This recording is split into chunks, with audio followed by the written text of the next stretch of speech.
దేవునికి అంగీకారము కాని ప్రార్థనలు. ఒకటి, పాపుల ప్రార్థన వినడు. ఎవరు ప్రార్థన? పాపుల ప్రార్థన వినడు. రెండవది, దేవుని వాక్యము వినని వారి ప్రార్థన వినడు, అంగీకరించడు. ఒకటి, పాపుల ప్రార్థన వినడు. రెండవది, దేవుని వాక్యాన్ని అంగీకరించని వారు, విననటువంటి వారు.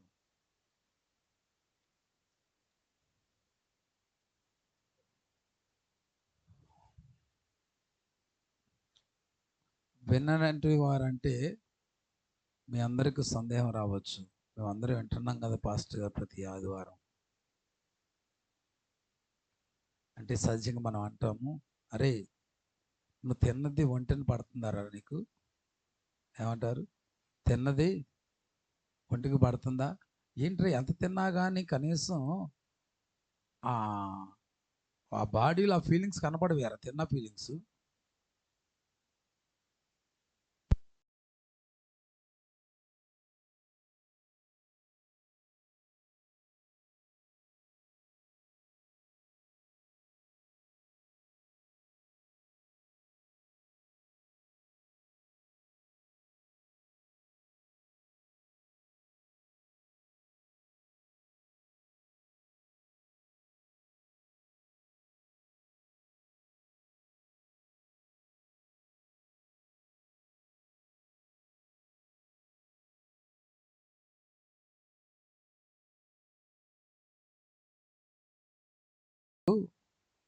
వాళ్ళు సబ్జెక్ట్ చెప్తున్నప్పుడు విన్నారా లేదా, విన్నట్టుగా నటించారా అనేది ఎప్పుడు బయటపడుతుందంటే వారు రాసే ఎగ్జామ్లో బయటపడుతుంది వీళ్ళు ఎంతవరకు విన్నదన్నది. అలాగే దేవుడి వాక్యము విన్నారా లేదనేది ఎలా తెలుస్తుందంటే వారి నడవడిని బట్టి తెలిసిపోతుంది వాళ్ళు ఎంతవరకు వింటున్నారు అనేది. ఇప్పుడు దేవుడి వాక్యము కూడా ఆ రీతిగా విననటువంటి, అనగా విన్న దాని ప్రకారంగా జీవించనటువంటి వారి ప్రార్థన దేవుడు అంగీకరించడు. మూడవదిగా చూడండి, యాకోబు రాసిన పత్రిక 4వ అధ్యాయము 3వ వచనం. 4వ అధ్యాయము 3వ వచనాన్ని ఒకంత మనం చదువుకోవడానికి ఇష్టపడదాం. మీరు అడిగినను మీ భోగముల నిమిత్తము వినియోగించుటకై దురుద్దేశముతో అడుగుదురు గనుక మీకేమీయు దొరకుటలేదు.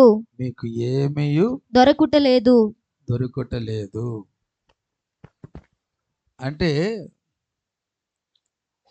మూడవదిగా ఎవరు ప్రార్థనలు అంగీకరించడంటే దురాశ సంబంధ ప్రార్థనలు దేవుడు ఆలకించడు.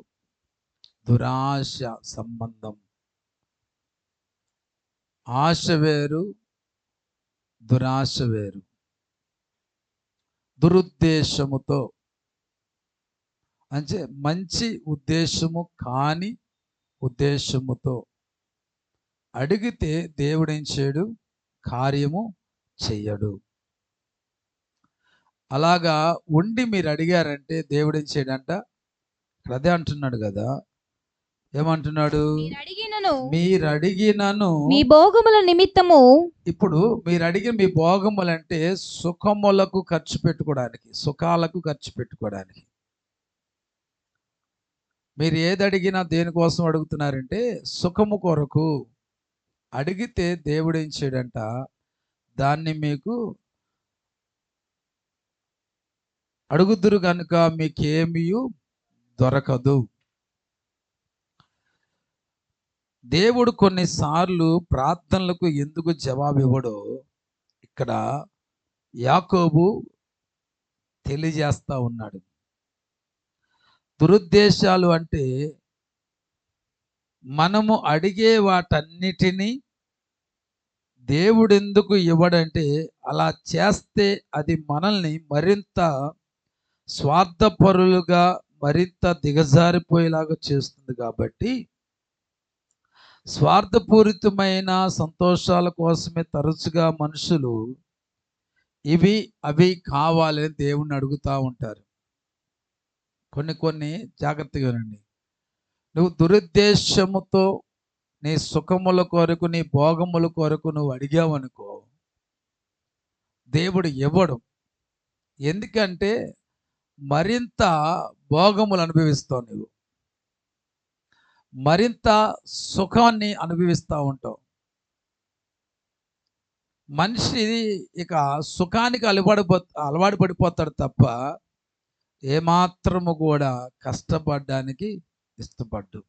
భోగములు సుఖముల కొరకు. ఒక మాటగా మీకు చెప్పాలంటే,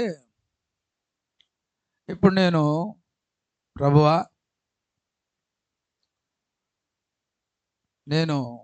నాకు డబ్బులు కావాలి నాయనా. దేనికి కావాలి బాబు నీకు అంటే, నేను శుభ్రంగా మంచిగా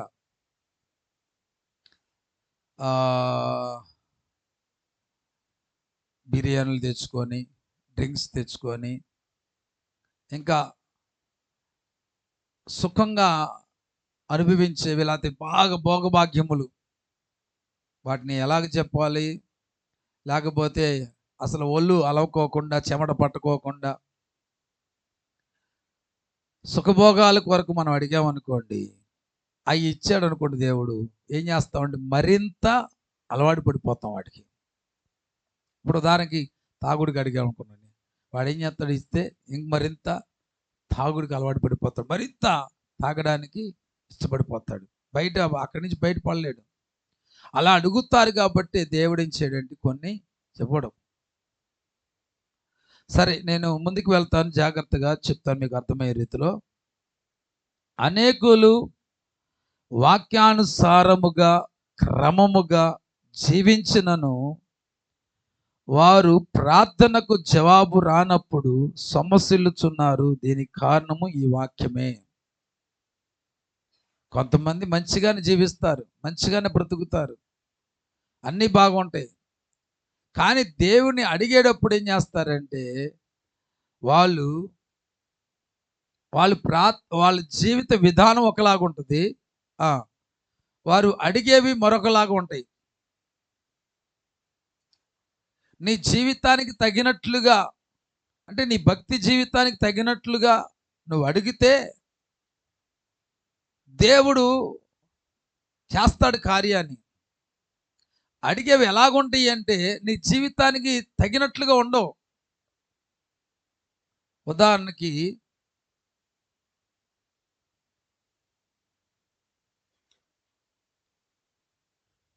ఈ ఫోన్ ఉంది, మంచి ప్రార్థన పరురాలవి, అంటే మంచిగా ప్రార్థన చేస్తావు, మామూలుగా మంచిగా ఆరాధన చేస్తావు, మంచిగా చప్పట్లు కొడతావు, టయానికి మందిరానికి వచ్చేస్తావు, చక్కగా పరిచర్యలో ఏ పని అంటే ఆ పని చేస్తావు, అన్నీ బాగుంటాయి. కానీ వ్యక్తిగతంగా నువ్వు దేవుడి దగ్గర ప్రార్థించేటప్పుడు దురుద్దేశముతో, భోగముల కొరకు, సుఖముల కొరకు ఆ ప్రార్థన చేసేటప్పుడు ఎలాగుంటుందంటే, ప్రార్థన శైలి మారిపోద్ది. ప్రవర్తన ఒకలాగా ఉంటుంది, ప్రార్థన మరొకలాగా ఉంటుంది. మరలా చెప్తున్నాను, ప్రవర్తన ఒకలాగా ఉంటుంది, ప్రార్థన మరొకలాగా ఉంటుంది. ఎలాగుంటుందంటే, ఇప్పుడు ఈ ఫోను ఎంత, 20,000 అనుకుందాం. నీకు 20,000 బాగా అవసరం వచ్చింది, 20,000 బాగా అవసరం వచ్చింది. అవసరం వచ్చినప్పుడు ఇప్పుడు దేవుడి దగ్గరికి వెళ్ళి ఏమడుగుతున్నావు అంటే ప్రవర్తనకు తగిన ప్రార్థన. అంటే ఎలాగంటే, ఇది 20,000 కాబట్టి ప్రార్థించేప్పుడు కూడా ఎలా ప్రార్థన చేసుకోవాలి, ప్రభువా ఒక 20,000 అమ్ముడేటట్టుగా చేయనాయనని. కానీ ప్రార్థన స్టైల్ ఎలా మారిపోతుందంటే, 30,000కి అమ్ముడవ్వాలి ప్రభు. ఇది ఎంతకు అమ్ముడవ్వాలి, ఎంతకి, దీని రేట్ ఎంత, వాడేసాంగా, సెకండ్ హ్యాండ్ కింద వచ్చిందిగా, అసలు లెక్క అయితే ఎంతగా పెట్టుకోవాలి, ఓ 10,000 అనాలి. కానీ వీళ్ళ ప్రార్థన ఎలాగుంటది? 30,000కి దమ్ముడైపోవాలి ప్రభువా, నాయనా నువ్వు ఆశ్చర్య కార్యాలు చేసే దేవుడు ప్రభువా. ఏ దేవుడు? అబ్బా, ఏం పదాలు పెడతారో. నువ్వు ఉన్నది లేనట్లుగా, లేనిది ఉన్నట్లుగా చేసే దేవుడు నాయన అని ప్రార్థన చేస్తారు. నేను ఒక మాట అంటాను, దేవుడు ఎప్పుడు కూడా ఒకరికి మేలు చేసే విషయంలో మరొకరికి కీడు తలపెట్టడు దేవుడు. అర్థమవుతుందా? ఒకరికి మేలు చేసేటప్పుడు మరొకరికి ఏం చేయడు? కీడు తలపెట్టడు. ఇప్పుడు దానికి నువ్వు అన్నట్లుగానే ఈ ఫోన్ ఇప్పుడు శ్రావణికి అమ్ముడవ్వాలి. ఇది ఎవరికి? శ్రావణికి, లేకపోతే మన ప్రసన్న గారికి. ఇప్పుడు దేవుడు ఆమెను అన్నాడు అనుకుందాం. ఇప్పుడు ఈ ప్రసన్న గారికి అమ్ముడవ్వాలి. ఇది ఆమెకు ఫోన్ చాలా అవసరం. ఈ ఫోనే కావాలి ఆమెకి, ఈ టైప్దే కావాలి, ఇంకే టైప్ వద్దు, అది నా దగ్గరే ఉంది. ఇప్పుడు ఆ లెక్క నేను అడిగాను, దేవుడు ఆమెను అన్నాడు అనుకోండి. ఇప్పుడు 30,000కి ఆమెకి ఇస్తే ఇప్పుడు అది ఆమెకు నష్టమా కాదా? కాబట్టి దేవుడు నువ్వు చేసిన ప్రార్థన ఎలాగుండాలంటే అది దురాశ పరమైనదిగా ఉండకూడదు. అలాగే మరో ఒక్కరికి కీడు తలపెట్టేదిగా, నష్టం కలిగించేదిగా ఉండకూడదు. హల్లెలూయా, హల్లెలూయా. ప్రభువా నా ఫోన్ అమ్ముడైపోవాలి నాయన అని చెప్పి నువ్వు ప్రార్థన చేసి ఆమెనంటే ఎదుటి వాళ్ళకి నష్టమా కాదు ఈ ఫోన్ వల్ల? కొంతమంది ప్రార్థన ఇలాగే చేస్తారు, చేసి పైపెచ్చి ఇంకా ప్రార్థనకు జవాబు రాలేదని, వీళ్ళ ప్రార్థన సరి అయినదని మాత్రం భావించరు.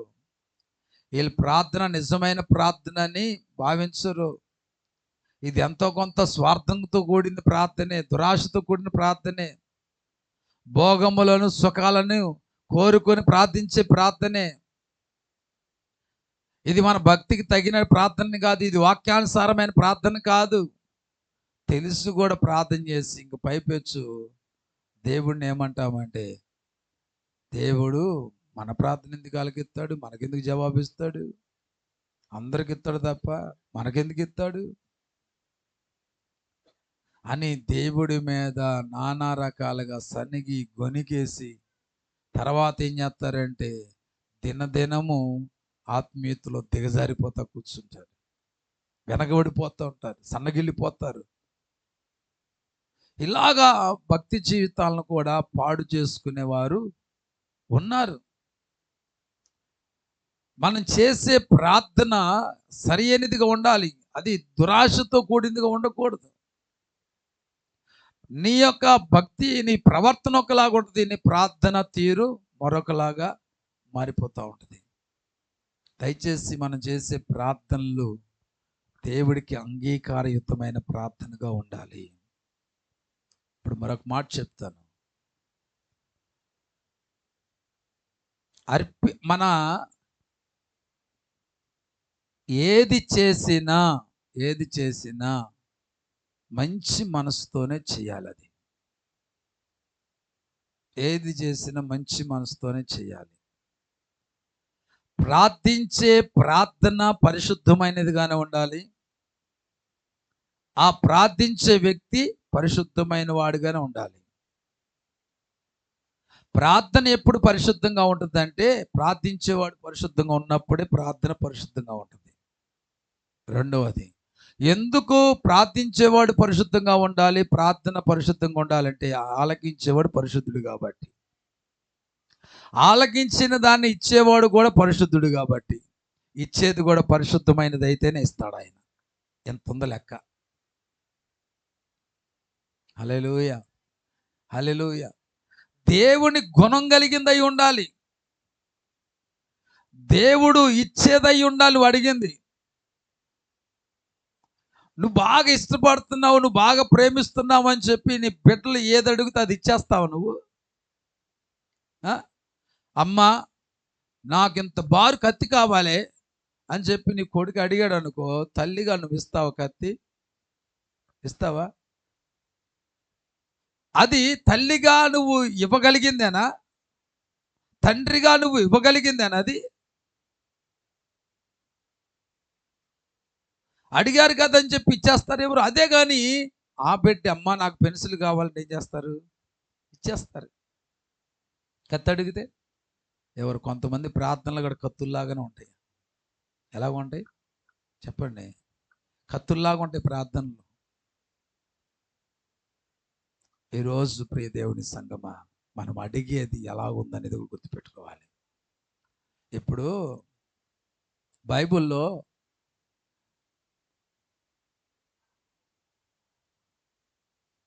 కయ్యను ఉన్నాడు, హేబేలు ఉన్నాడు. ఎవరున్నారు? కయ్యను, హేబేలు. ఇద్దరు అర్పణలు శ్రేష్టమైనవా కావా? ఇద్దరు అర్పణలు శ్రేష్టమైనవా కావా? శ్రేష్టమైనవే. సహజంగా రెండు విలువైనవే, శ్రేష్టమైనవే. కానీ వాటి అర్పించే వారే శ్రేష్టమైన వారుగా లేరు. దేవుడు కయ్యను అర్పణ అంగీకరించలేదు, హేబేలు అర్పణ అంగీకరించాడు. కారణం ఏంటంటే రెండు శ్రేష్టమైనవే, రెండు విలువైనవే, కానీ అర్పించే వ్యక్తి సరైన జీవితం లేదు. అందుకనే మనిషి జీవితం సరిగ్గా లేకపోతే అర్పించే అర్పణ కూడా సరైనదిగా ఉండదు. అది సరైనదిగా లేనప్పుడు దేవుడు అంగీకరించడు. ఈరోజు నేను ప్రార్థన చేసేటప్పుడు గుర్తుపెట్టుకో, ఇంకో మాట కూడా చెప్తున్నా, నువ్వు అడిగింది మంచిదైనా అడిగే వ్యక్తివై నువ్వు మంచోడు కాదు కాబట్టి దేవుడు ఇవ్వడు. నువ్వు అడిగింది మంచిదే, కానీ అడిగే వ్యక్తి కూడా ఏమై ఉండాలి? మంచివాడై ఉంటేనే ఆ ప్రార్థనకు జవాబిస్తాడు. ఒకవేళ మంచోడు కాకపోయినా అడిగింది మంచిదే కాబట్టి ఇచ్చాడు అనుకోండి, ఆ వ్యక్తి మారతాడా? మారతాడా? మారడు.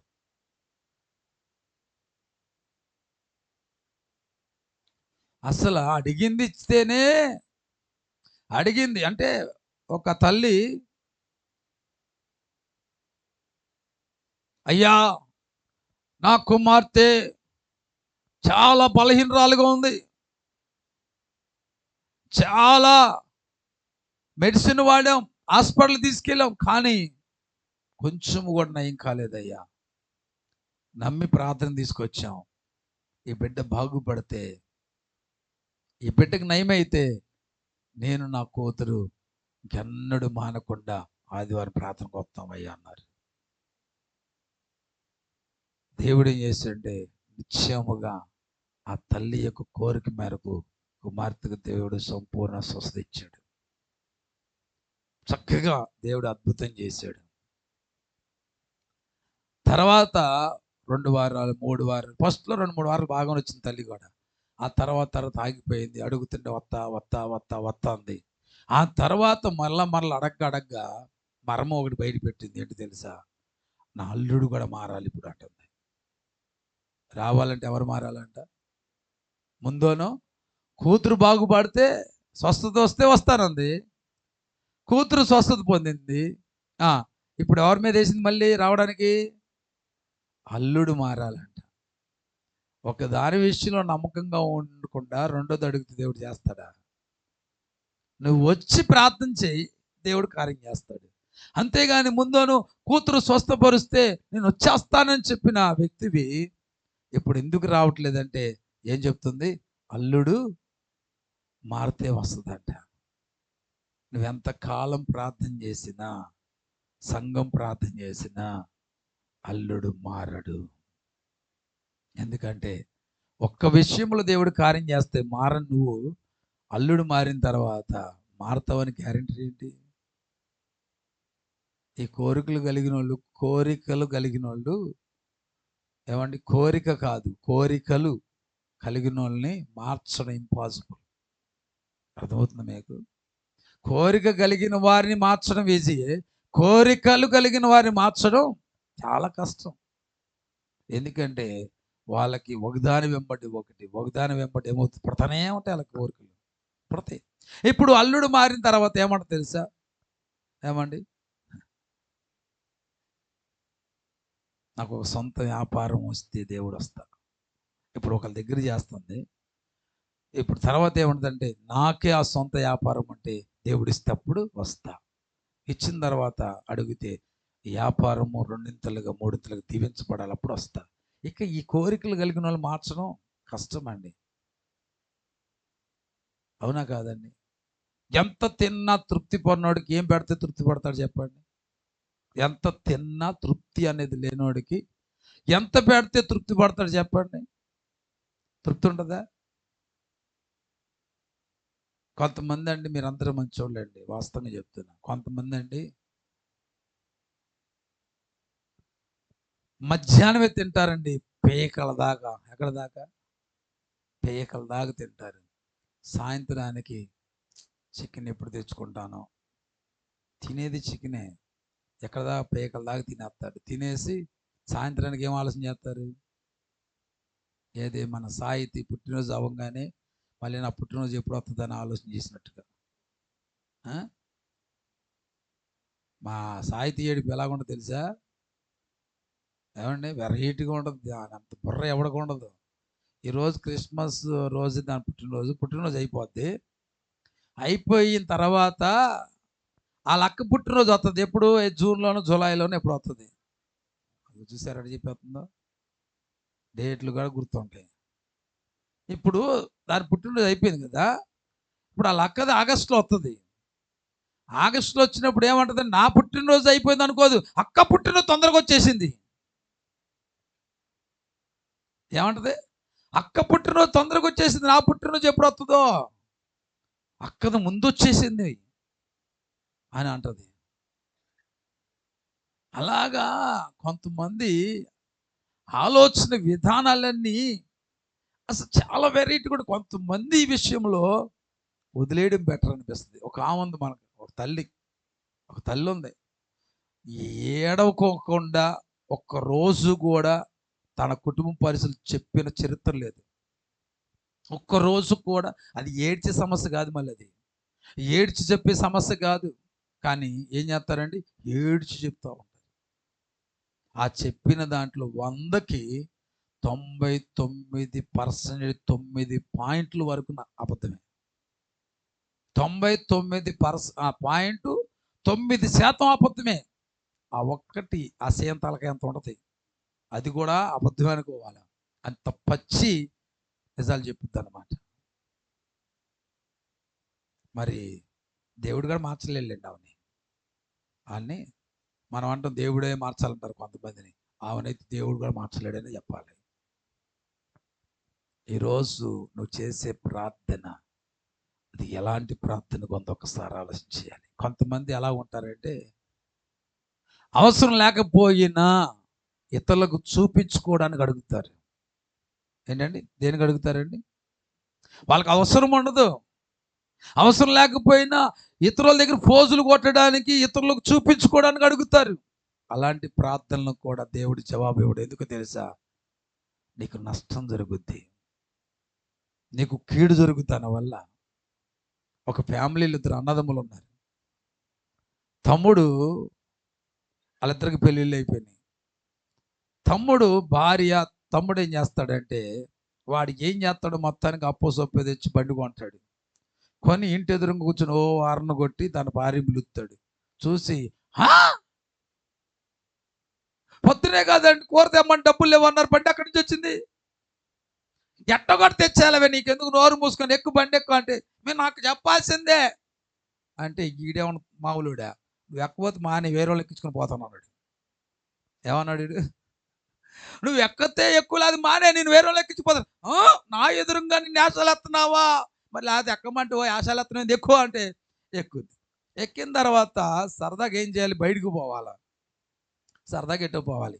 ఈ తుంటరి భార్య అంటది, ఏమండి మీరు బండి కొన్నారు కాబట్టి మొట్టమొదటిగా మీ అన్న ఇంటి ముందు నుంచి పానీయాలంట. ఎటు నుంచి పానీయాలి? ఎటు నుంచి పానీయాలంట? అన్న ఇంటి ముందు నుంచి. ఎందుకే అక్కడికి అటు? మీకు తెలీదా ఇవన్నీ? మీరు పానీయాల్సిందే అని. సరే, ఇంటి ముందు నుంచి వెళ్ళి వాళ్ళు తిన్నంగా పోవచ్చు కదా. ఇంటి ముందు నుంచి వెళ్ళిపోయి మామూలుగా ఎట్టగలుగుతారు వీళ్ళు? హార్న్ కొట్టుకోనో సౌండ్లు చేసుకోనో లేదా గట్టి గట్టిగా కొంతమందికి గట్టి గట్టిగా మాట్లాడతారు. ఎక్కడా గిట్టిన వాళ్ళ దగ్గర మాట్లాడేసి కొంతమందికి వస్తువులు అందరికి చూపించరు,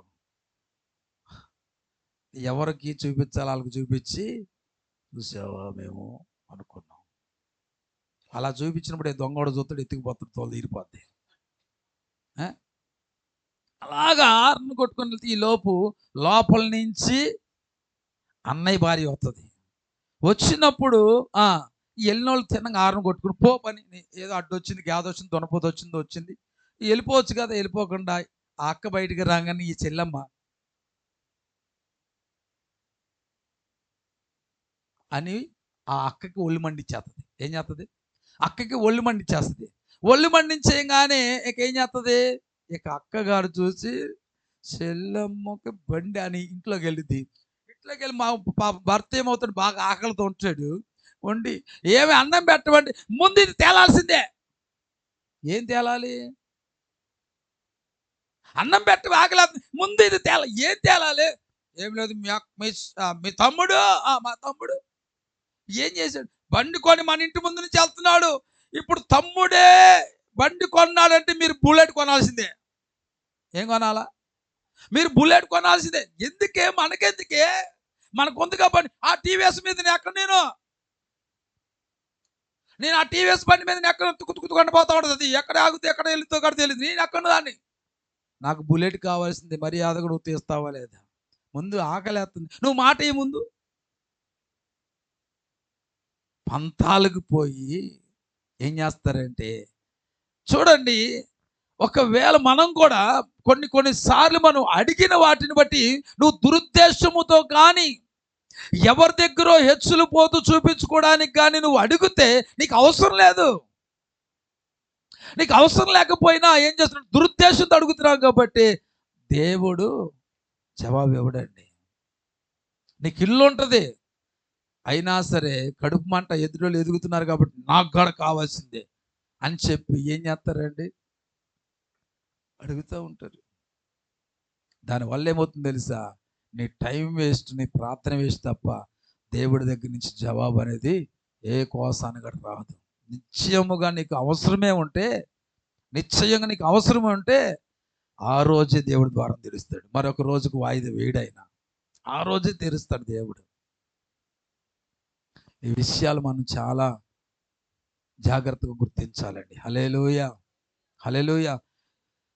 ఇక్కడ యాకోబు అదే చెప్తున్నాడు, దురుద్దేశ ప్రార్థన గురించి పలుకుచున్నాడు.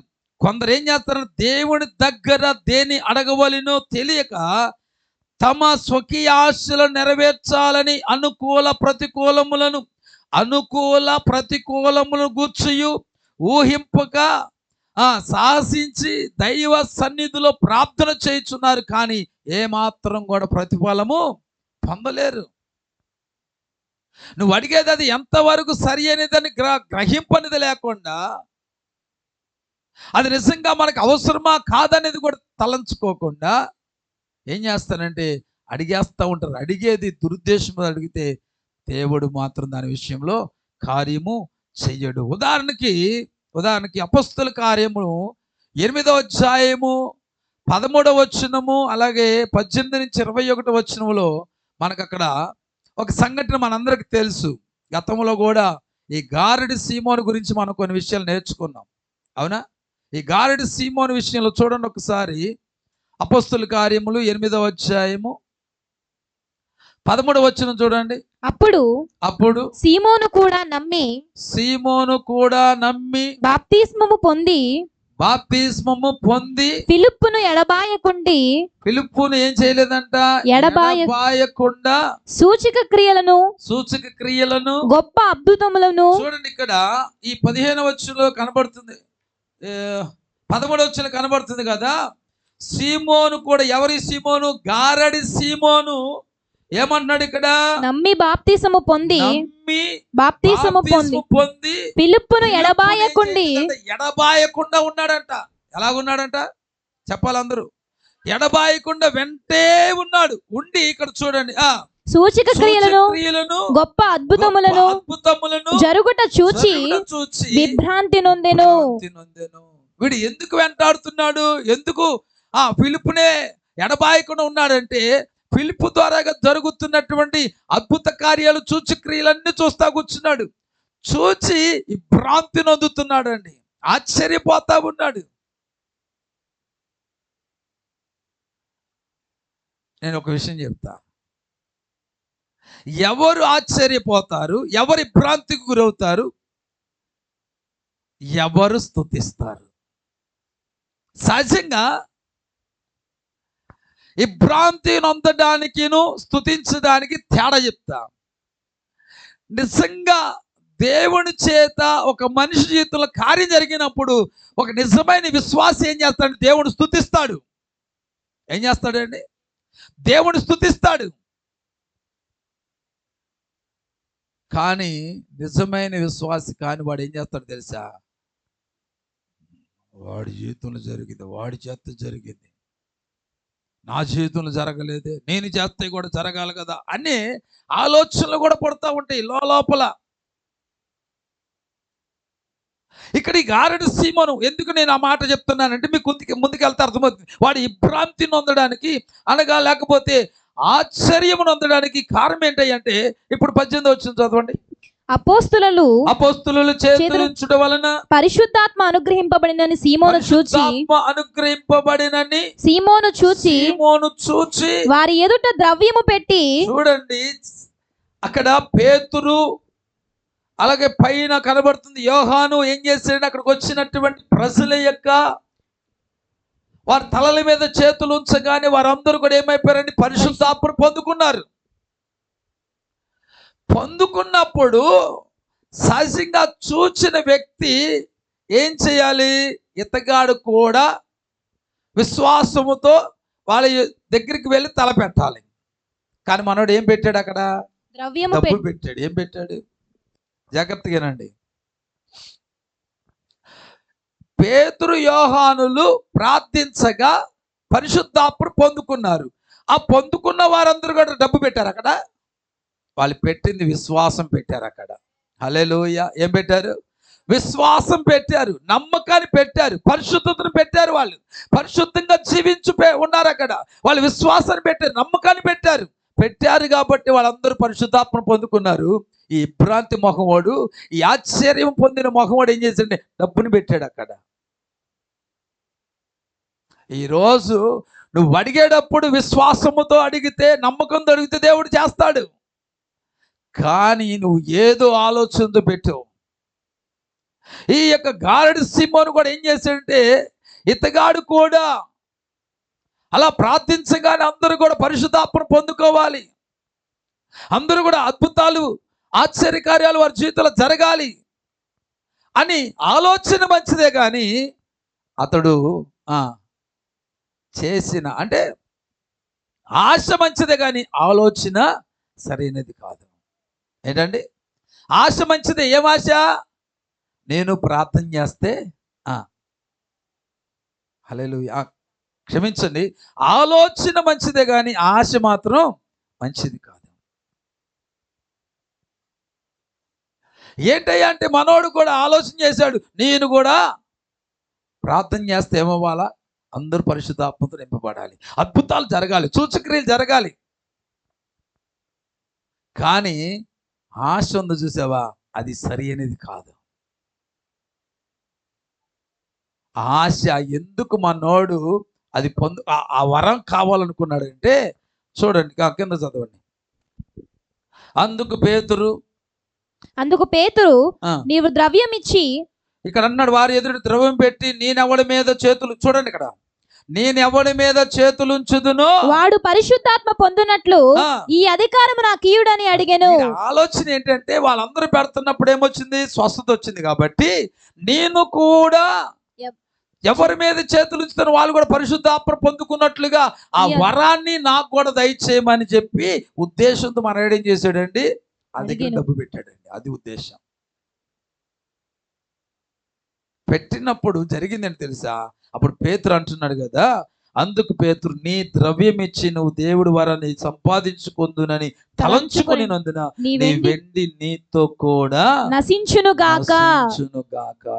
హల్లెలూయా, హల్లెలూయా. ఈరోజు ప్రియ దేవుని బిడ్డలారా, అక్కడ ఇంకో మాటగాడు ఉండొచ్చు చూడండి. 21 వచ్చిన అంటున్నాడు, నీ హృదయము దేవుని ఎదుట సరి అయినది కాదు గనుక. అది అది అది హల్లెలూయా. అడిగేవాడు హృదయము సరైనదిగా లేకపోతే నువ్వేది అడిగినా దేవుడు కార్యం చూడలేవు. అర్థమవుతుందా?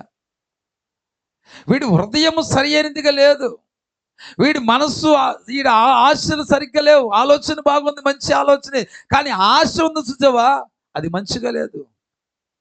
దేవుని ఎదుట వాడి హృదయము చెడుగా ఉంది.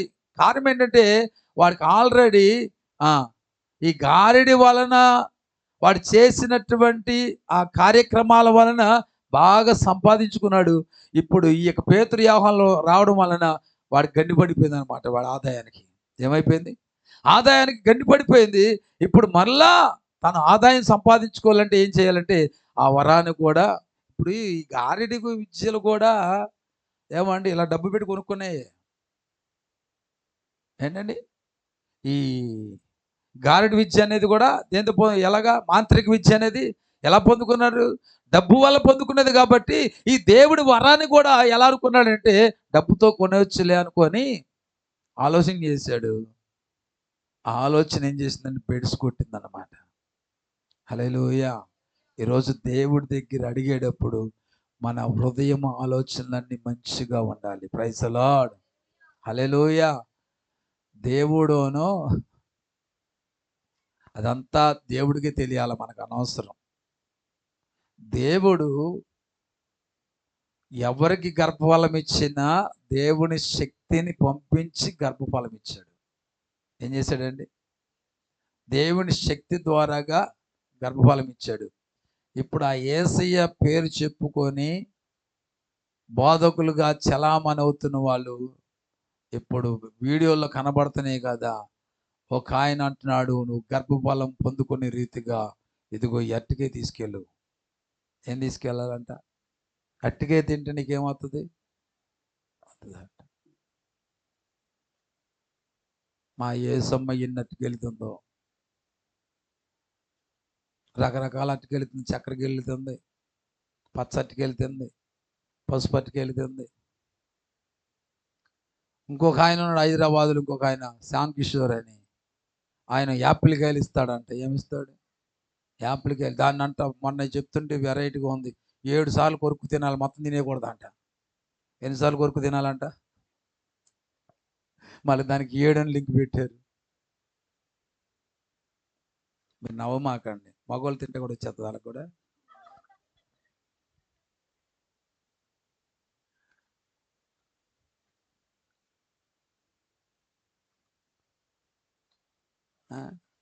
అలా అంటాం 7 సార్లు యాప్లికైనా అంటే కొంచెం కొంచెం తినాలి, మొత్తం తినేయకూడదంట. మిగిలిన ముక్క ఎవరికి ఇవ్వాలంట? ఇంటికి వెళ్ళి వాళ్ళ ఆయనకి ఇవ్వాలంట. నా వీడియో అంటే మీకు పంపిస్తాను, వినండి కావాలంటే. ఇంకొక ఆయన ఉన్నారు, అదే పండు, అంజూరు పండు. ఏ పండు? ఇక ఏసే శక్తి వెళ్ళిపోయింది. నాకు తెలిసి రేపు మాపు వీళ్ళు అటుకెళ్ళి పెట్టి కూర్చొని పూజ చేస్తారేమో. అటుకాయ దానికి ప్రార్థన చేస్తారు, ప్రభువా, ప్రభువా కాదు అటుకాయ, నేను నా కడుపులో పంపిస్తున్నాను, నువ్వు నాకేం చేయాలా? గర్భఫలం ఇచ్చేయాలి. నాకు తెలిసి అసలు అట్టికే తినేటప్పుడు కూడా ఎంత పవిత్రంగా తీసుకుని తింటారో నాకు తెలిసి. వాక్యం చదివేటప్పుడు అంత పరిశుద్ధత ఉండదు నాకు తెలియదు, కానీ అట్టికే తిన్నప్పుడు మాత్రం చాలా పరిశుద్ధంగా తీసుకుంటారు. నాకు తెలిసి స్నానం చేసి తలంటుకొని తింటారేమో.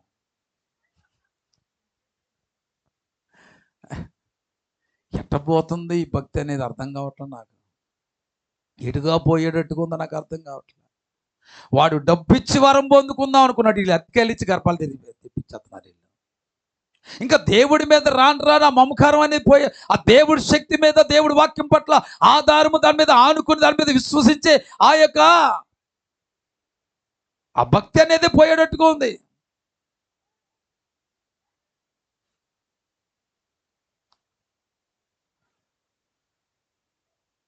ఇప్పుడు ఫస్ట్ 2 GB తర్వాత 3 GB 4 GB ఇప్పుడు 5 GB వచ్చిందా నెట్వర్క్ది. జీ అనా 2G, సరే 2G 3G 4G 5G. First Anjuru పండు, తర్వాత యాపిల్ పండు, ఇప్పుడు అరటి పండు, రేపొద్దున జామ పండు వచ్చిద్దేమో. నేను అంటాను, జాగ్రత్తగానండి మాట. మోసపోయే వాళ్ళు ఉన్నంత కాలం మోసం చేసే వాళ్ళు ఉంటానే ఉంటారు. అర్థమైందా? మోసపోయే వాళ్ళు ఉన్నంత కాలం మోసం చేసే వాళ్ళు ఉంటానే ఉంటారు. ఏ మాటల వలన ఒక మనిషి రక్షించబడతాడో ఆ మాటలు ప్రకటించండి అయ్యా బాబు అంటే.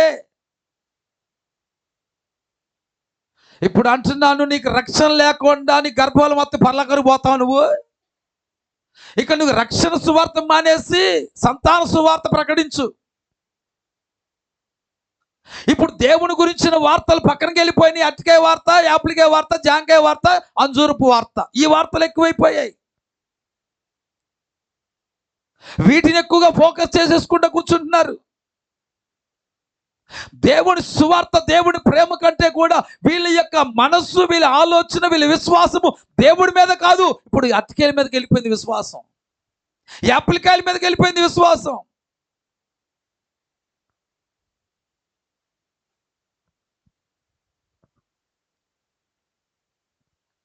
ఒకప్పుడున్నటువంటి ఆ భక్తి జీవితం ఇప్పుడున్న ఇంకా నాకు ఎలా అనిపిస్తుంది అంటే, దేన్నైతే విడిచిపెట్టి వచ్చామో ఇప్పుడు మరలా అదే బాణీలోకి వెళ్ళిపోతున్నాం అనిపిస్తుంది.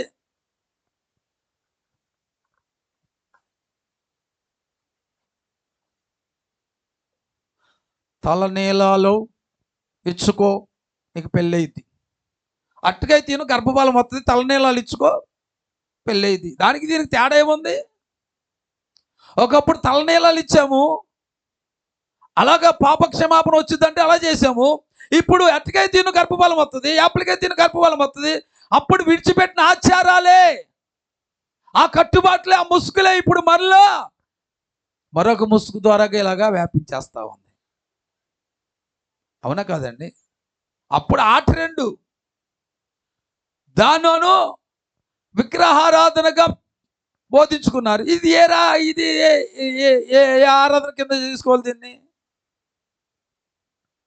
నిజంగా క్రైస్తత్వాన్ని భ్రష్టు పట్టించడం అనేది అన్యుల కంటే ఎక్కువగా ఈ క్రైస్తవులని ముసుగులో ఉన్న వాళ్ళ ద్వారా ఎక్కువ భ్రష్టు పట్టిస్తున్నారండి. ఎంత దారుణాధారంగా తయారైపోతున్నాయో. రాను రాను జనరేషన్ ఎట్లా పోతుందో, ఈ భక్తి విధానం ఎలాగెళ్ళిపోతుందో కూడా అర్థం కావట్లా. ఇలాంటి గారడి సీమోనులు లాంటి వారు ముసుగు, ఆ గారడి సీమోను లాంటి ముసుగులు వేసుకున్న వారు ఇప్పుడు సేవకులుగా, బోధకులుగా లోకములో చలామణి అయిపోతున్నారు.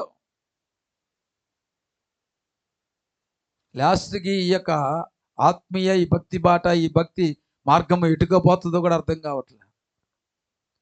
తర్వాత ఏసై స్మరణ, ఆ శరణం, ఏసై శరణం అనేది, ఆ స్మరణ అనేది పోయి ఇక అరటికాయ స్మరణ, ఎక్కడ యాపిల్కి వెళ్తున్నారో అక్కడ పోతారేమో వీళ్ళు, ఎక్కడ అరటికాయలు పంచుతున్నా అక్కడికి పోతారేమో. రాను రాను ఎలా తయారైపోతుంది అర్థం కావట్లే.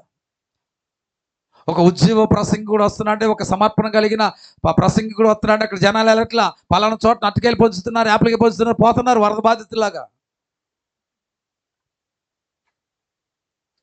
చాలా దారుణంగా మారిపోతుంది పరిస్థితులు. నేను ఎవరిని తప్పుపట్టి చెప్పట్లేదు, కానీ ఏది చేసినా సరే వాక్యం ఏది తెలియజేస్తుందో ఆ వాక్యానుసారంగా ప్రజల యొద్ద నువ్వు నిలబడు, ఆ వాక్యాన్ని ప్రకటించడానికి నిలబడు. అంతేగాని ప్రజలను మొప్పిపెట్టి వారికి ఉన్నటువంటి ఆ యొక్క బలహీనత, వారికి ఉన్న అవసరతను సొమ్ము చేసుకొని సువార్తను నమ్ముకున్నావా జాగ్రత్త. మనుషుల్లో ఉన్న వీక్నెస్ని, మనుషుల బలహీనతను, మనుషుల యొక్క కోరికలు ఆసరా చేసుకొని నీ ఇష్టానుసారంగా సువార్తను మార్చి ప్రకటిస్తే అయ్యో శాపగ్రస్తులైపోతారు. ఎంత దారుణంగా మారిపోతుందండి సువార్త. నీ వీక్నెస్, నీ ఆశ, అయ్యో నాకు సంతానం కావాలి, నాకు బిడ్డలు కావాలి, నాకు పెళ్లి కావాలి, నాకు ఉద్యోగం కావాలి. ఈ పండు తిని నీకు ఉద్యోగం వస్తుంది, ఈ కాయ తిను నీకు ప్రమోషన్ వస్తుంది. ఏసై నమ్ముకో కాదు, నిజాయితీగా బతుకు కాదు, ప్రార్థన జీవితం కలిగుండు కాదు, ఈ కాదు. నువ్వు ఎట్టగైనా జీవించు, నువ్వు కంప్లైంట్ పెట్టుకో, నువ్వు కాయ తిను, నువ్వు వచ్చేస్తుంది. ఇక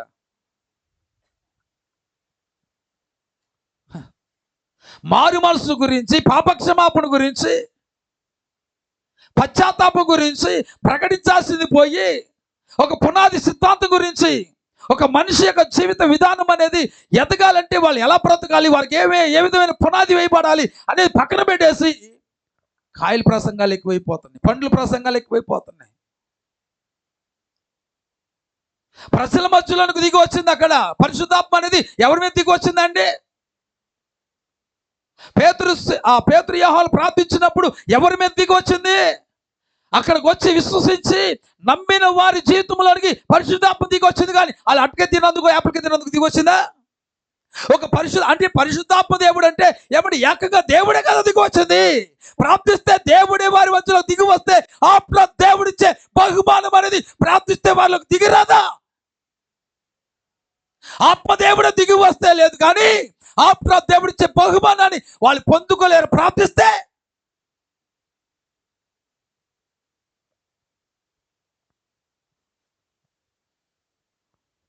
ఈ సాఫ్ట్వేర్ వాళ్ళంట కొత్త ట్రెండ్లు, కొత్తవి కన్ని పెడితేనే వాళ్ళకి మరింత శాలరీ పెరుగుద్ది, మరింత స్థితి పెరుగుద్ది. అలాగే ఇప్పుడు సువార్తలో కూడా క్రొత్తదానాన్ని కనిపెట్టేస్తున్నారండి ప్రజల చేత. రే బుల్లివోరా, అరే నేను ఎప్పుడు కూడా చూడలేదు రాటికెళ్ళి పంచడం, అక్కడ చూస్తే భలే చేస్తున్నారా అని అనిపించుకోవాలి. ఒక కొత్త ట్రెండ్ కనబడాలి. బోధన కూడా ఎన్ని రకాలుగా మార్చి పడేస్తున్నారు. హల్లెలూయా, హల్లెలూయా. వచ్చిన జనాలకు ప్రార్థన చేయడం పోగా, చేయాల్సింది పోగా, వీళ్ళు తెచ్చిన కాయలకు ప్రార్థన చేస్తున్నారు. దీని మీద యేసు రక్తమే జయం, దీని మీద దేవుడు ఆత్మ దిగును గాక, దేవుడు శక్తి దిగును గాక అంట కాయలకి. ఆ ప్రార్థన ఏదో వచ్చింది, విశ్వాసుల గురించి ప్రార్థన చేయకూడదా? హల్లెలూయా, హల్లెలూయా. అంటే పుట్టిన వాళ్ళందరూ కూడా, అంటే వీళ్ళు రాకముందు ఏ కాయ ఇస్తే, ఏ పండు తింటే వారి గర్భాలు తెరవబడ్డాయి. వీళ్ళు నిన్నగాక మొన్న వచ్చారు సేవ చేయడానికి. అంతకు ముందు మహానుభావులు ఎంతో మంది ఉన్నారు. ఇప్పుడు యేసన్న గారు ఉన్నారు, లేకపోతే అంతకు ముందు ఉన్నటువంటి ఆర్ఆర్కే మూర్తి గారు ఉన్నారు. వీళ్ళందరూ ఏ కాయలు ఇచ్చి, ఏ పండ్లు ఇచ్చి గర్భాలు తెరవబడ్డాయి. ఈ రోజు నువ్వు ఇస్తే తెరవబడ్డానికి కనీసం వెళుతున్న మందకన్నా గుర్తుండాలిగా.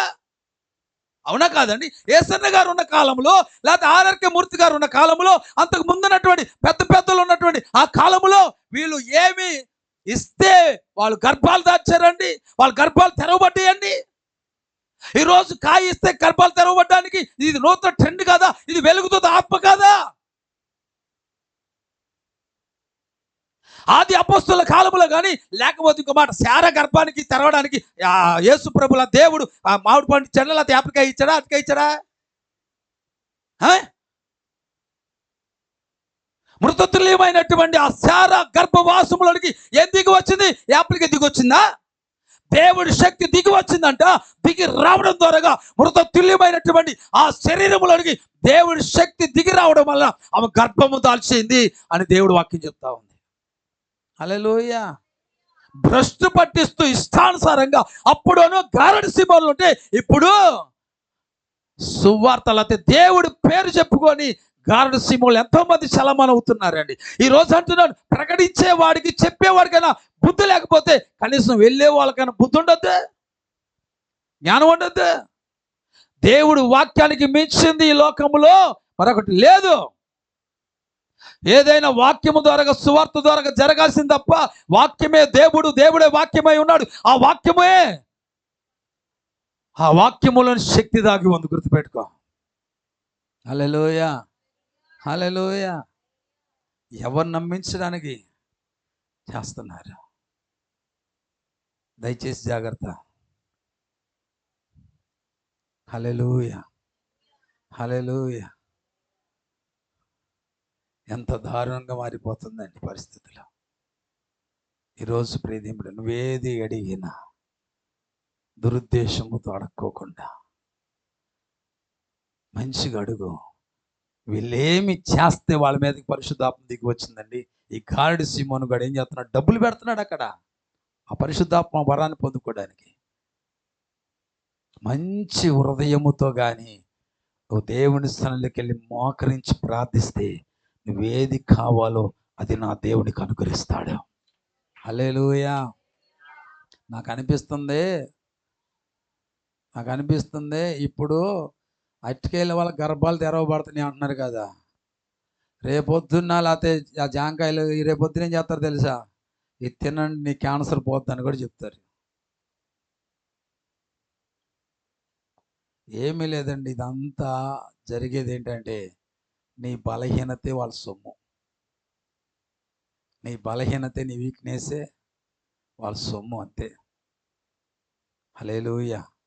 దాన్ని కాస్త జ్ఞానయుతంగా మనం ఆలోచన చేస్తే అది ఎంతవరకు సరి అయినది, ఎంతవరకు కరెక్ట్ అనేది మనకు అర్థమవుతుంది. హల్లెలూయా, హల్లెలూయా. అందుకనే ప్రసంగి ఒక మాట అంటాడు కదా. ఏమంటాడంటే 7వ అధ్యాయము 16వ వచనం చూడండి.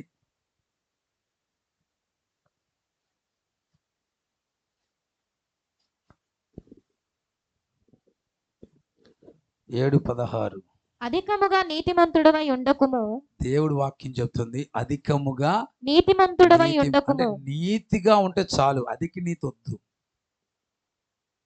కొంతమంది అధిక నీతి, కొంతమంది అధికంగా చేస్తూ ఉంటారు. ఏం చేస్తారు? అధికంగా చేస్తారు. మనం అప్పుడప్పుడు అంటూ ఉంటాం కదా, ఏంట్రా అతి చేస్తున్నావు? ఏమంటారు? ఏంటి అతి చేస్తున్నావు? కొంతమంది అసలు నటించమంటే జీవిచ్చేస్తారు. ఏం చేస్తారు? నువ్వు నటించరా బాబు అంటే చాలా దీవిచ్చేస్తారు. దేవుడు కోరుకుంది నీతి, అతినీతి కాదు. హల్లెలూయా, హల్లెలూయా. కొంతమంది అండి వామ్మో, వాళ్ళు మాట్లాడే విధానం చూస్తూ ఉంటే అసలు అనిపిస్తుంది, మా అమ్మ ఇంత మంచి వాళ్ళు ఇంకెక్కడ లేరు అనుకుంటాం. అంత ఇదిగా మాట్లాడతారు. వాళ్ళు బాబు బాబు బాగున్నారా బాబు, అంత నీతి వద్దులే. ఇంటికి వెళ్ళి చూడాలి ఈ ప్రభావం, వీళ్ళ ప్రతాపం. అక్కడ అంటున్నాడు అధిక నీతి, అధికముగా నీతిమంతుడవు ఉండకము, అధికముగా జ్ఞానివి కాకుము. అధికముగా జ్ఞానివి కాకుము. నిన్ను నీవేళ నాశనము చేసుకొందువు. ఈ అధికంగా ఉండటం వల్ల ఏమవుతుంది? నిన్ను నీవే నాశనం చేసుకుంటున్నావు. వీళ్ళు అతి చేస్తున్నారు. వీళ్ళు ఈ సువార్త విషయంలో అతి చేస్తున్నారు. చేయవలసిన దానికన్నా అతి చేస్తున్నారు. దానివల్ల ఏమవుతారంట? నిన్ను నీవే ఎలా నాశనం చేసుకుంటావు. దేవుడు చెప్పిన రీతికి వెళ్ళిపో చాలు, అతి చేయమాక. కొంతమంది అతిగా చేస్తూ ఉంటారు. ఏదో ప్రజల దృష్టిలో మన్నలు పొందుకోవడానికి, అయ్యో ఇంత ప్రార్థనాపరుడు ఎక్కడ లేడు అన్నట్లుగా అనుకోవాలన్నట్టుగా చేస్తూ ఉంటారు. బైబిల్ చరిత్రలో 50 రోజులు ఉపవాస ప్రార్థనలు హైలైట్. కొంతమంది 60లు 70లు కూడా మొదలుపెట్టారు. ఇప్పుడు ఏం మొదలుపెట్టారు మరి? వాళ్ళు తీసుకునే నిర్ణయాలు, వాళ్ళు ఆ ఉద్దేశాలు, మరి వాళ్ళ ఆలోచనలు అనేవి దేవుడికే తెలియాలి, మనకు అనవసరం. మరి ఇది ఎవరి దృష్టిలో పడాలని, ఎవరు నమ్మించడానికి ఈ విధమైన ట్రెండ్ మొదలు పెడుతున్నారో మనకు తెలియదు. అంతా భగవంతుడికి తెలియాలి, మనకు అనవసరం. నాకు అనిపిస్తూ ఉంటుంది అదేంటో మరి అసలు అర్థం కాదు, ఒక క్రొత్తదనం.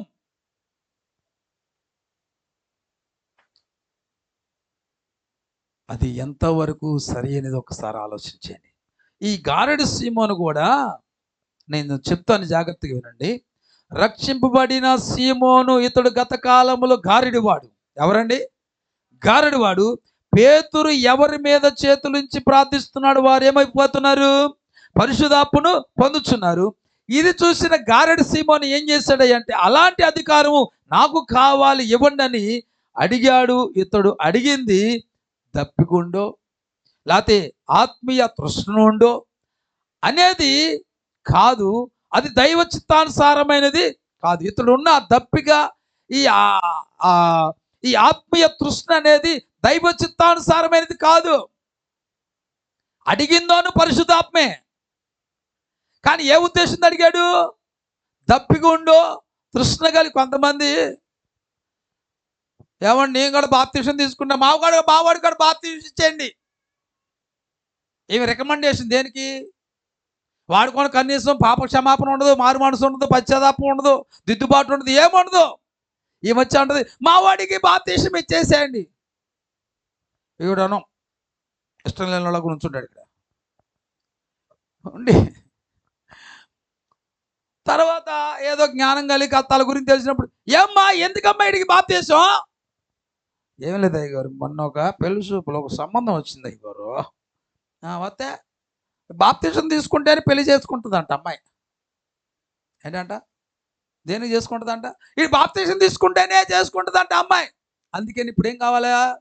ఇది బాప్తీసం అంటే దేనికి ముడిపెట్టారు బాప్తీసాన్ని? అసలు దేవుని రాజ్యము సమీపిస్తుంది కాబట్టి పాప క్షమాపణ నిమిత్తం మీరు మారు మనసు పొంది బాప్తీసం పొందంటారా బాబు అని దేవుడు వాక్యం చెప్తుంటే వీడి పెళ్లి జరగట్లేదంట. పెళ్లి చేసుకోవడానికి ఇప్పుడు ఏం కావాలి వీడికి? ఎంత ఇచ్చేవాడికి బుద్ధి లేదు. ఇచ్చేవాళ్ళు ఉన్నారు కాబట్టి వీళ్ళు తీసుకుంటున్నారు. అంటే వీడు దేనికోసం బాప్తీసం తీసుకున్నాడంటే వీడు మారు మనసు పొంది ఆ పాప క్షమాపణ నిమిత్తం తీసుకోవట్లా, ఆ ఉద్దేశం తీసుకోవట్లా. వీడికి పెళ్లి కావాలి, అందుకని చేసుకుంటున్నాడు. అందుకే తీసుకుంటున్నాడు బాప్తీసాన్ని. ఇక్కడ కూడా ఈ గారెడు సీమోను అనబడిన వాడు ఒక తృష్ణ కలిగో, ఒక దప్పిక కలిగో, ఒక ఆత్మీయ దాహం కలిగో తీసుకోవట్లా. గతములో ఈడొక మాంత్రిక విద్య కలిగిన వాడు, గారెడివాడు. వాడి యొక్క ఆదాయానికి గండి పడింది. ఇప్పుడు అది మరలా కొనసాగించబడాలంటే ఈ అవతారం ఎత్తాలి మనోడు. ఆ యొక్క మాంత్రిక విద్య ఈ యొక్క ఆత్మ శక్తి ద్వారా ఎదుట పని చేయట్లేదు. అది ఓడిపోయినట్టుగా అయిపోయింది, పడిపోయింది. అందుకని మరలా ఇప్పుడు ఏం చేస్తున్నారంటే ఈ ట్రెండ్ ఇది ఉంటే ఇప్పుడు ఏమన్నా కాస్త మరలా వ్యాపారం బాగా సాగుద్దేమోనని.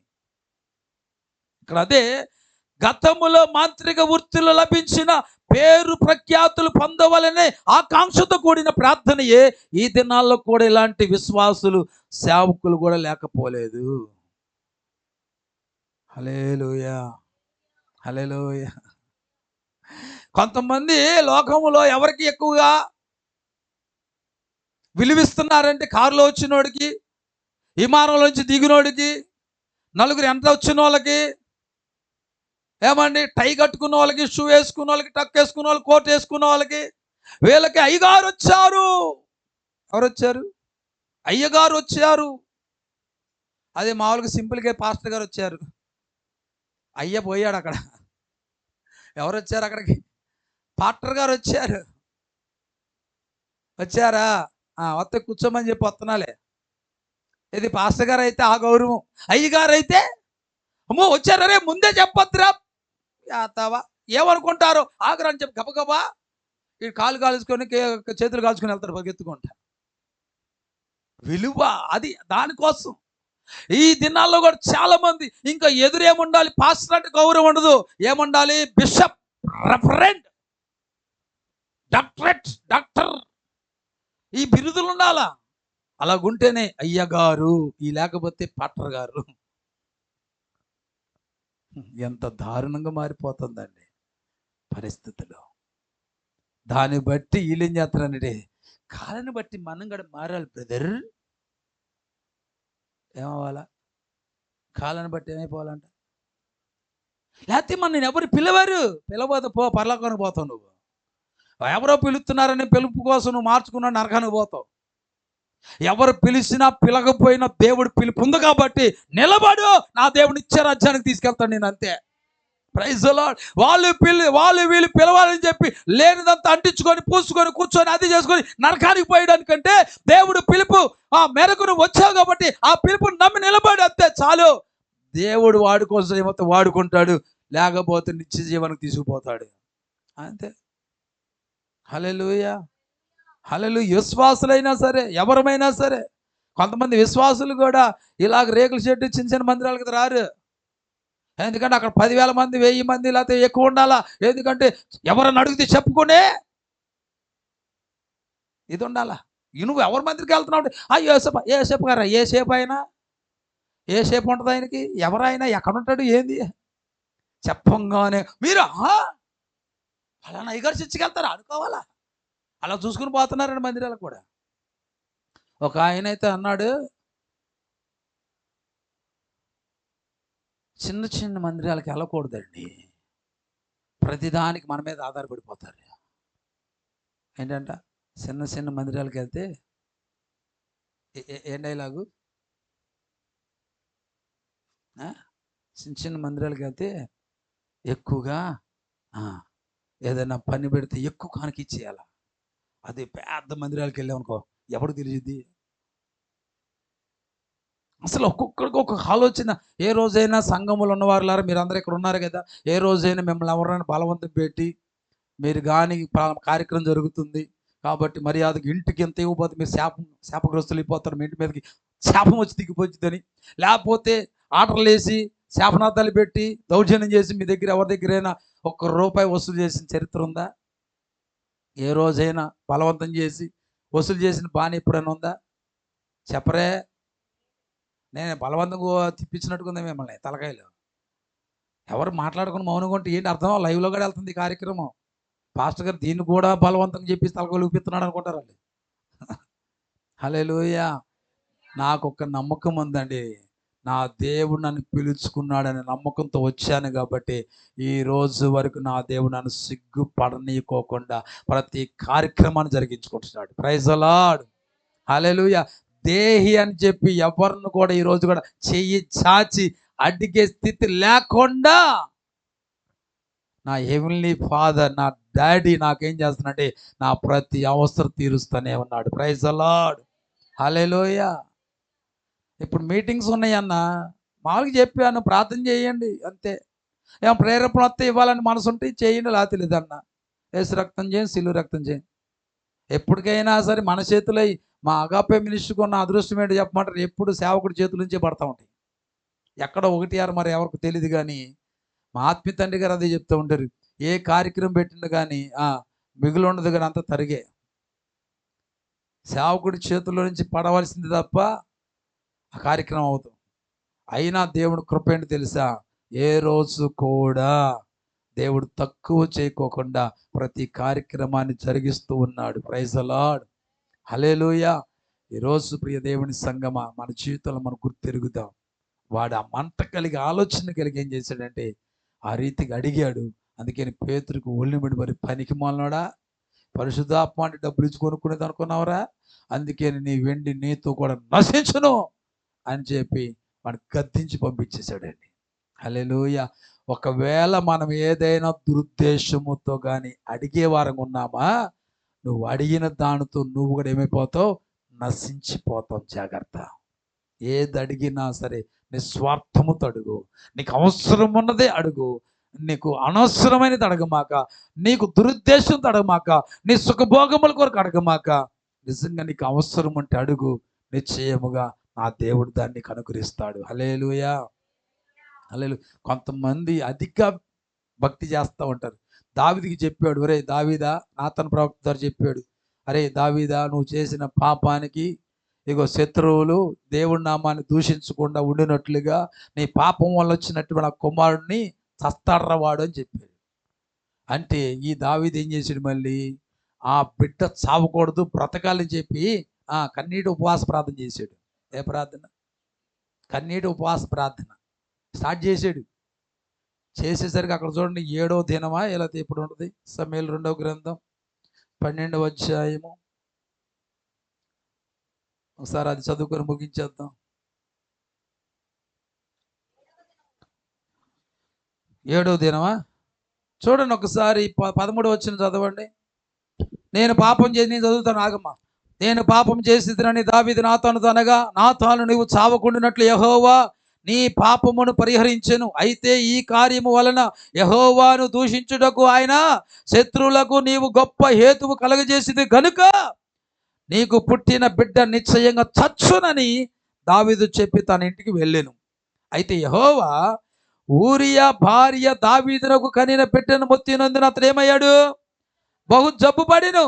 దావీదు ఉపవాసం ఉండి లోపలికి పోయి రాత్రంతయు నేల పడి బిడ్డ కొరకు 7వ రోజు వచ్చేసరికి చచ్చిపోయాడు. అధిక భక్తి.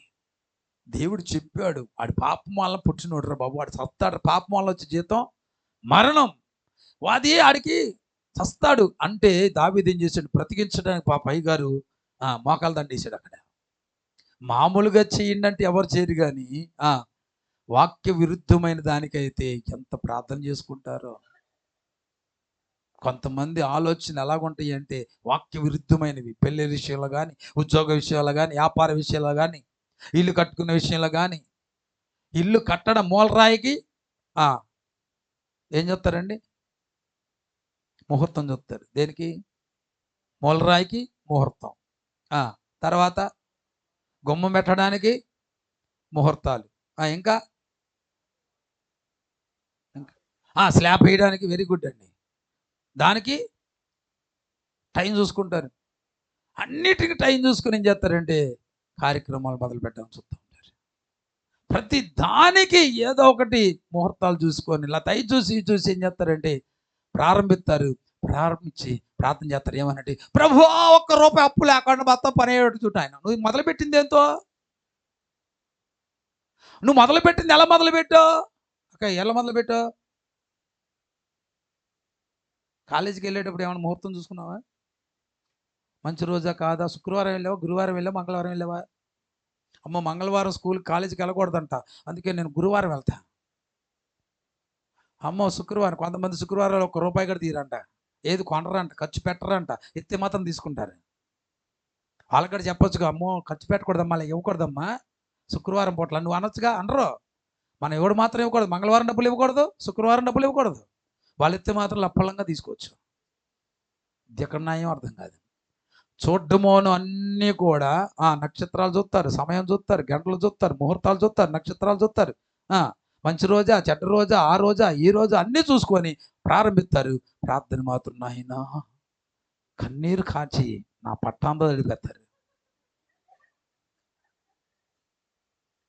కానీ ఒక్క ఇసుక లారీ కూడా రాదు. అప్పుడే రేట్లు పెంచుతాడు వాడు. ప్రార్థన పెడిసి కొడతా ఉంటుంది. ఈరోజు జాగ్రత్త గుర్తుపెట్టుకోండి. అడిగేవాడు కానీ అడిగేది కానీ ఎలా ఉండాలి తెలుసా? వాక్యానుసారమైనదిగా ఉండాలి. Praise the lord. దురుద్దేశముతో నువ్వు అడగమాక, భోగములతో అడగమాక, సుఖముతో అడగమాక, సుఖాల కొరకు అడగమాక. నిష్టానుసారంగా జీవించేస్తూ దేవుడు అసలు ప్రార్థించినంత మాత్రాన దేవుడు జవాబు ఇవ్వడు.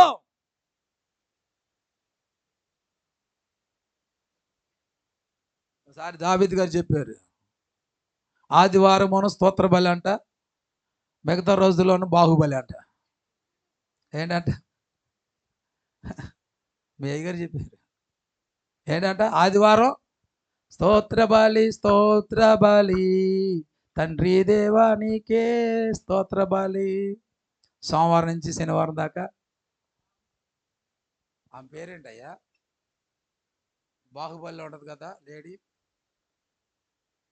ఏదో డైలాగ్ ఉండదు కదా, మీ అందరికి ఏదో అంటుంది, చెప్పు, నువ్వు చెప్పు, నాకు తెలుసు.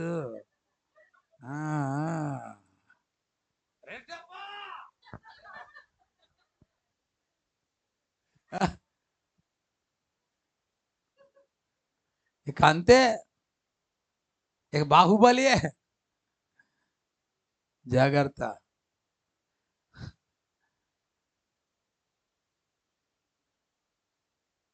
దురాశతో దురుద్దేశముతో ప్రార్థిస్తే ఆ ప్రార్థన దేవుడు అంగీకరించడు. ఒకటి, పాపుల ప్రార్థన అంగీకరించడు. రెండవది, దేవుడి వాక్యాన్ని వినటువంటి వారి ప్రార్థన ఆలకించడు. మూడవది, దురాశ సంబంధమైన దురాశతో నువ్వు ప్రార్థన చేస్తే ఆ ప్రార్థన దేవుడు అంగీకరించడు. హల్లెలూయా. నిజముగా మనకు అవసరం కలిగి ప్రార్థిస్తే నిశ్చయముగా దేవుడు కార్యం చేస్తాడు. సామెతలు 11:24 చూడండి త్వరగా. నిజముగా మనకు అవసరం కలిగి ప్రార్థిస్తే నిశ్చయముగా మన ప్రార్థనకు జవాబిస్తాడు. చూడండి సామెతలు 11:24. వెదజల్లి అభివృద్ధి పొందువారు కలరు, తగిన దానికన్నా తక్కువ ఇచ్చి లేమికి వచ్చువారు కలరు. మళ్ళీ చదువు. వెదజల్లి అభివృద్ధి పొందువారు కలరు. హల్లెలూయా. కొంతమంది ఏమి చల్లకుండానే పంట కోసేయాలని చూస్తూ ఉంటారు. ఏం చేస్తారండి చెప్పండి?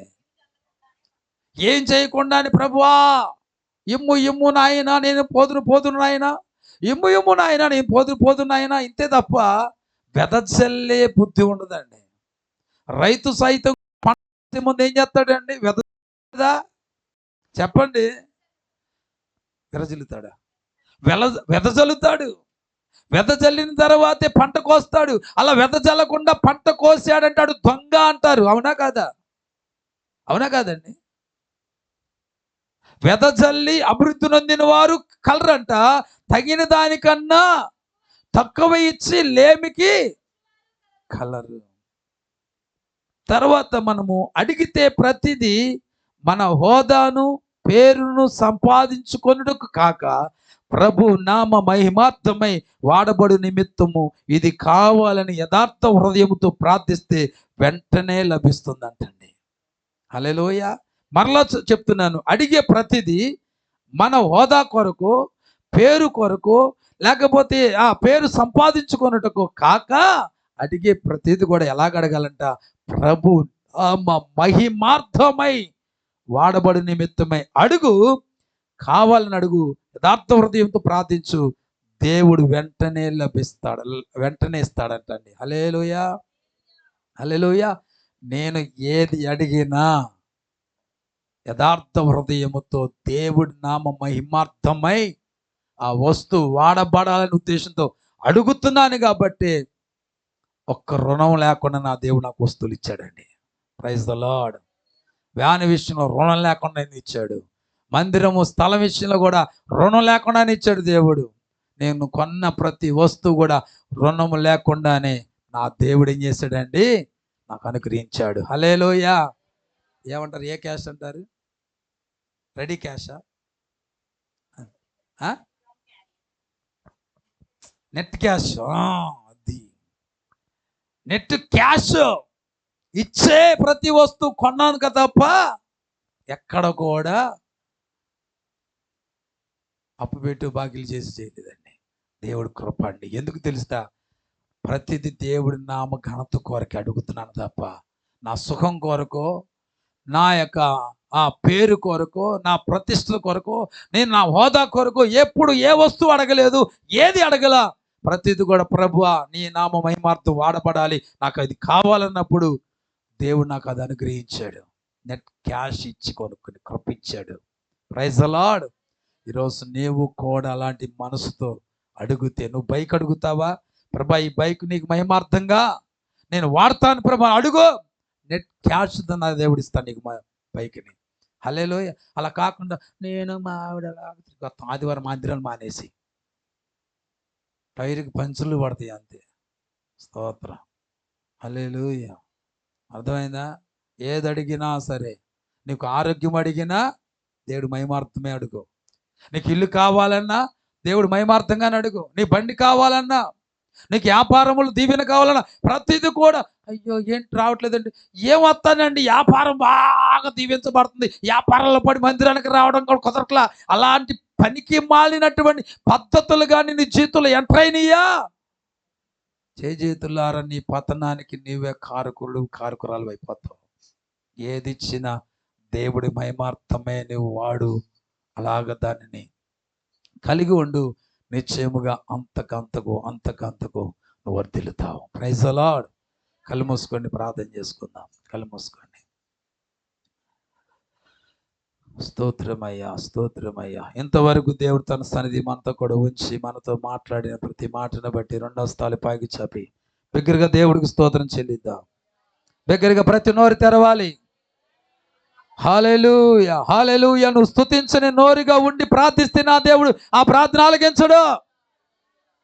దేవుడికి మహిమార్థంగా నువ్వు స్తుతించాల్సిన సమయంలో స్తుతించకుండా మౌనంగా బిగ తీసుకొని కూర్చుంటే, నీకు అవసరం వచ్చినప్పుడు ప్రార్థించిన నా దేవుడు ఆయన కూడా బిగ తీసుకుని కూర్చుంటాడు అంతే. ప్రైజ్ ది లార్డ్, హల్లెలూయా. ప్రార్థన చేసుకుందాం. దయగల తండ్రి, ప్రేమగల రాజా, నీకు వందనాలు, స్తోత్రాలు నాయన. మాతో మీరు మాట్లాడిన ప్రతి మాటకి స్తోత్రం ప్రభువా. ప్రతి మాట మంచి నేల పడిన విత్తనాల వలె ప్రతి జీవితంలో కూడా నూరంతులుగా ఫలించును గాక. ఎవరు ఏది అడిగినా దురుద్దేశముతో అడక్క, హోదా కొరకు, పేరు కొరకు, ఖ్యాతి కొరకు నాయనా, మరి ఇంకా దేని కొరకు నాయనా అడక్క, నీ నామ మహిమార్థముగా ప్రభు ఉండినట్లుగా వారు అడిగేది ప్రతిది కూడా ఉండును గాక. యేసయ్య శక్తి కలిగిన నామములో ప్రార్థించి మనవులని వేడుకొనుచున్నాము తండ్రి. ఆమేన్, ఆమేన్, ఆమేన్. అందరూ